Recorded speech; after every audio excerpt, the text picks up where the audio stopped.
चंदगड तालुका बुद्धिबळ स्पर्धेत पाटणेच्या छत्रपती शहाजी हायस्कूलची चमक। 14 वर्षाखालील मुलात चिन्मय मस्कर ठरला विजेता। 14 वर्षाखालील मुलीत समृद्धी गावडेंनी मिळवला प्रथम क्रमांक। दोघांची जिल्हास्तरीय स्पर्धेसाठी निवड, पाटणेचा सन्मान उंचावला। चंदगड तालुक्यातील धनंजय विद्यालय नागणवाडी इथं झालेल्या तालुकास्तरीय शासकीय बुद्धिबळ स्पर्धेत छत्रपती शहाजी हायस्कूल पाटणे तालुका चंदगड येथील विद्यार्थ्यांनी आपलं वर्चस्व सिद्ध केलं। या स्पर्धेत 14 वर्षाखालील मुले गटात चिन्मय ज्योतिबा मस्करनं आणि 14 वर्षाखालील मुली गटात समृद्धी शिवाजी गावडे हिनं प्रथम क्रमांक पटकावत आपली गुणवत्ता सिद्ध केली।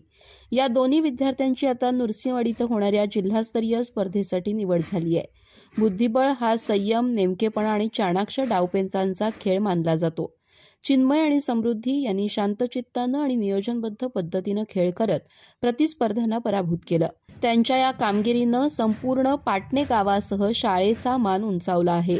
या यशामागे संस्थेचे सचिव आणि माजी आमदार राजेश पाटील यांचं प्रोत्साहन, मुख्याध्यापक NJ लांडे यांचं मार्गदर्शन, क्रीडा शिक्षक नरेंद्र हिशेबकर यांचे परिश्रम आणि पालकांचा मोलाचा पाठिंबा लाभला।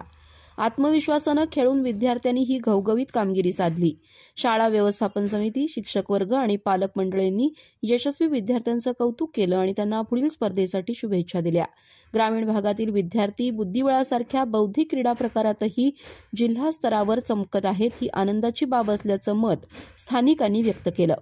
चिन्मय मस्कर आणि समृद्धी गावडे यांच्या यशानं पाटणे शाळेसह संपूर्ण चंदगड तालुक्यातील विद्यार्थ्यांना प्रेरणा मिळाली। अधिक माहिती आणि ताज्या घडामोडींसाठी आजच आमचे चॅनल सबस्क्राइब करा।